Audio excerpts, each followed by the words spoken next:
홍공 후자. 네, 안녕하세요. 반갑습니다. 영어 전문가 홍공쌤입니다. 오늘은 조금 무거울 수도 있는 이야기 해보려고 합니다. 이런 말 하잖아요.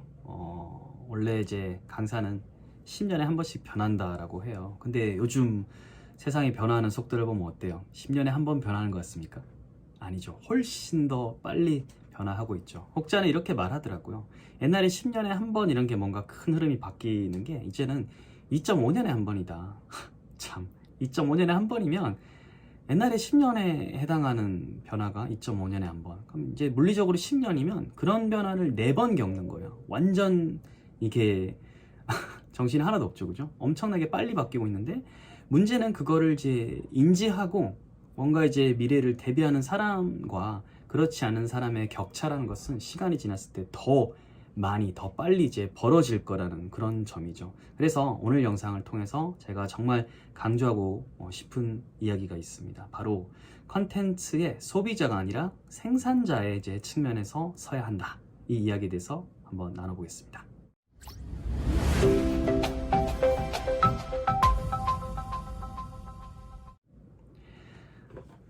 그쵸. 이제 시대가 정말 빨리 변하면서 진짜 수많은 컨텐츠가 이렇게 나오고 있습니다. 그래서 하루가 24시간이지만 저는 그 24시간이 공정하다고 생각하지 않습니다.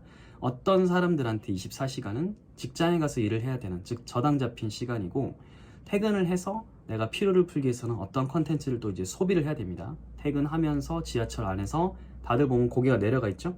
고개가 내려가 있는 이유는 보통 이제 하나입니다. 내 어떤 지친 마음을 달래기 위한 노래, 음악, 스포츠, 오락물 이런 것들 영상을 직접 시청하는 거죠. 즉 퇴근을 하는 순간에도 그렇죠. 내 어떤 시간을 저당을 잡히게 된다는 거죠. 직장을 나간다, 퇴근을 한다, 출근을 한다. 이 모든 것들에 있어서 시간 싸움이 된다는 겁니다. 나의 어떤 물리적인 시간을 저당을 잡혀야 돈을 벌고 어떤 위안을 삼을 수가 있다는 거죠. 이제 퇴근을 했어요. 퇴근하고 밥을 먹고 또 사람이 쉬려고 하면 그 다음에 또 다른 형태의 어떤 컨텐츠를 소비를 해야겠죠. 우리가 넷플릭스를 보든 뭘 하든 하게 되고 소비를 해서 또 내 시간을 투자를 해야 되는 것이고, 그 다음에 또 어때요? 컨텐츠가 눈을 뗄 수 없도록 우리 유튜브 같은 경우에도 자동 또 추천을 해주죠. 그럼 자동 추천이란 건 결국 알고리즘으로 이 시청자가 가장 좋아하는 거 혹은 좋아할 법한 것들을 또 이제 피딩을 해주는 형식입니다. 고로 이런 것들부터 벗어날 수 없고, 지친다, 좀 쉬고 싶다라고 해서 자기 전에 또 인터넷에 이렇게 휴대폰으로 만지작 하다가 자기 전에 휴대폰에 몇 대 맞았던 기억이 다 있을 거예요. 요즘은 그것까지도 이렇게 손잡이로 해가지고 휴대폰을 거리를 두게 하는 그런 상품도 나오더라고요. 그래서 뭔가 내가 지쳤다, 이런 거 너무 삶과 컨텐츠에 지쳤다라고 하면서 또 이게 휴대폰을 하다 보면 어때요? 좀 전에 내가 분명히 봤던 내용의 어떤 여행지라든지 이렇게 관계된 것이 또 따라와가지고 베트남 다낭 풀빌라 할인 이런 식으로 이제는 그거 정보를 따와가지고 나의 돈까지 이렇게 소비를 하게 만듭니다. 즉 다시 말해서 가면 갈수록 굉장히 편리하게 여러분들은 우리 휴대폰, 스마트폰 기반으로 다 연결돼 있고 여러분들의 모든 정보는 다 엮여 있기 때문에 우리의 시간, 돈은 사실은 우리 게 아니죠. 지갑은 더욱더 투명해져서 남들이 우리 돈을 가져가기 쉽게 되어 있고, 시간까지 마찬가지죠. 우리의 소중한 시간은 다 앞으로 저당을 잡혀야 되는 시간입니다. 그래서 다 이제 이게 와치타임, 즉 시청 시간으로 다 소비된다는 것이 너무나 안타까워요. 옛날에 어떤 영화를 보면 이런 게 있어요. 커피 한 잔을 마시는데 시간 1분을 내야 돼. 그리고 뭐 하나 집 사는데 시간을 24시간을 내야 돼. 이렇게 시간을 이렇게 내서 어떤 걸 사기 위해서 지불을 하고 그 대가 나의 이제 수명이 깎아지는 그런 영화를 이제 봤었는데, 그때만 해도 글쎄 했었는데 지금은 저는 그게 너무나 이해가 잘 돼요. 그렇잖아요. 우리가 눈을 뜨고 24시간 시간을 부여받는 것은 어떻게 보면 모든 사람한테 공정한 것인데, 그쵸? 어떤 사람은 그거를 이제 시청을 하느라 시간을 다 보내버리고, 어떤 사람은 뭔가를 이제 쫓겨가지고 계속 컨텐츠를 소비만 하다 보면 하루가 다 지나가 버리는 슬픈 상황에 놓인 것 같아요. 그래서 이런 시대에 그러면 어떻게 살아야 되는가? 물론 소비를 하고 살아가는 방법도 있죠. 현명하게 소비하라. 이거는 누구나 던질 수 있는 말인데, 그 현명한이란 말이 주는 경계는 굉장히 저는 모호하다고 생각을 합니다. 어려워요. 저조차도 그래요. 저조차도.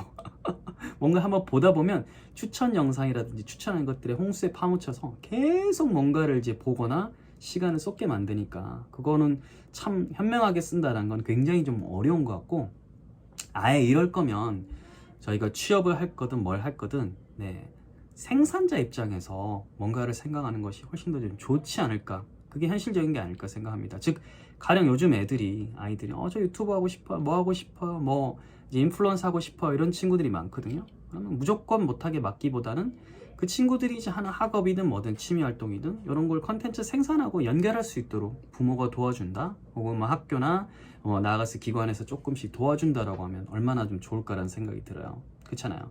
가령 이제 애가 프라모델 만드는 걸 너무 좋아하는데 그거를 이제 부모님이 이제 싫어할 수도 있죠. 하지만 그거를 짬짬이 만들 때마다 영상화 시키고 본인이 그거에 대해서 이렇게 자막도 달아보고 컷도 이렇게 한번 딱딱딱 잘라보면서 완성된 결과물을 올리고, 그렇죠. 그거는 하나의 이제 포트폴리오로 작용할 수 있겠죠. 그거에 대해서 피드백이 있다 없다를 가지고 본인이 실제로 요거에 대해서 이제 뭐라 해야 될까, 좀 소질이 있다 없다도 사실은 부모님이 잔소리하는 것보다 더 직접적으로 이렇게 피드백을 받을 수도 있고, 그리고 그 쌓아둔 포트폴리오, 그렇죠. 아이가 계속 그걸 좋아한다면 계속 찍을 거죠. 끈기를 가지고 그 포트폴리오를 가지고 나중에 또 뭔가를 할 수도 있고, 그거를 이제 바탕으로 훗날에 이 아이가 이제 훌륭한 BM을 만들어서 다시 사업을 할 수도 있다라고 생각을 해요. 그리고 이런 생산을 해보면 이제 소비를 하는 입장에 있어서도 조금 더 다르게 보게 됩니다.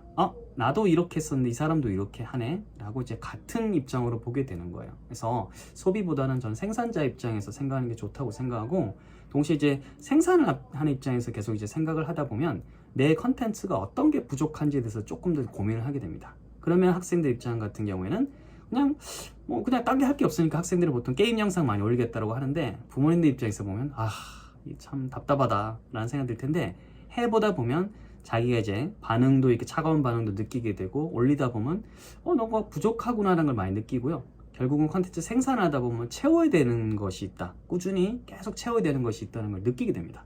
그런 것들을 교과라든지 이런 쪽과 잘 연결하게 되면 교과에서 내가 그냥 점수를 따기 위해서 배웠던 어떤 지식들이나 이런 것들이 이 영상이라든지 나의 컨텐츠에 녹일 때 생각보다 되게 도움이 많이 된다는 걸 느끼게 되는 거예요. 그래서 단순히 교과 공부를 했던 것을 내 컨텐츠화 하는 데 있어서 녹일 수 있는 재료로 사용할 수 있다는 점을 이제 인식을 하게 되면, 그때부터 수업 시간에, 그렇죠, 잠만 자던 친구들도 이거는 이렇게 응용할 수 있겠구나 라는 그런 생각이 든다는 거죠. 사실은 이런 지점들을 나중에 사회생활하면서 직장인이 된 다음에 많이 느낍니다. 그때서는 어때요? 학창 시절만큼 뭔가 사실은 내가 더 도전할 수 있다라고 하는 게 좀 줄어들거든요. 그렇잖아요. 나는 나중에 직장 잡고 뭐 하면 그때 돼서 뭐 해볼까 라고 하지만, 막상 직장을 잡고 어떤 코어가 생기고 난 다음에는 그 코어를 기준으로 뭔가가 내 인생이 다 이제 변하기 때문에, 오히려 학창 시절이라든지 혹은 이제 잡을 잡기 이제 전에, 직장을 잡기 전에 내가 뭔가 할 수 있었던 자율도만큼 할 수 있지는 않습니다. 그래서 학생들 같은 경우에 오히려 학창 시절에 취미를 어차피 한다면 그런 것들을 포트폴리오 시키고 컨텐츠 생산하는 측면에서 생각해보면 좋을 것 같고, 학부모님도 마찬가지인 것 같아요. 본인이 이제 하는 취미라든지 이런 것들을 기록 형식으로, 브이로그도 많이 유행하잖아요. 그런 형식으로 올리면서 조금 더 다듬고, 그 다음에 책이라든지 이렇게 읽은 내용들을 바탕으로 조금 더 업그레이드 시키는 형식으로 나간다면, 그 영상과 나의 어떤 블로그에 쓰인 텍스트라든지 이런 것들을 계속 생산함으로써 얻을 수 있는 것이 굉장히 많고, 그것이 또 자녀들한테 훌륭한 롤 모델이 되지 않을까 생각합니다. 요컨대 시대는 컨텐츠의 시대가 확실하고 우리 아이들은 디지털 네이티브가 맞습니다. 하지만 대부분의 아이들은 그쵸, 어떻게 소비하는가, 소비자의 측면에서만 지금 이제 접근을 하고 있고, 대부분 잘한 다음에 컨텐츠를 소비하는 쪽으로만 살아가게 될 겁니다. 이것은 그 아이들의 인생의 많은 시간을 다시 한번 뭔가를 이제 소비를 할 수밖에 없는 저당 잡힌 삶을 살게 되는 첫 단추라고 저는 생각을 하기 때문에, 반드시 본인이 익혔던 지식이라든지 취미 등 어떤 모든 과업들을 이제 조금이라도 소소하게 자신의 컨텐츠로 표현을 해보는 것을 습관을 가지면 어떨까 생각합니다. 물론 이 친구들이 나중에 직장에 취업하고 이렇게 할 수도 있습니다만은, 그 안에서 이 본인이 생각하는 것들이라든지 여러 가지 생각들은, 이 다이내믹은 그렇지 못한 소비자로서 살아온 사람들하고 분명히 다를 거라고 생각하고, 시간이 지나서 본인의 어떤 포트폴리오가 쌓여서 본인의 어떤 컨텐츠에서 인플루언서가 된다면 그때 가서 직장을 내가 할 수 있냐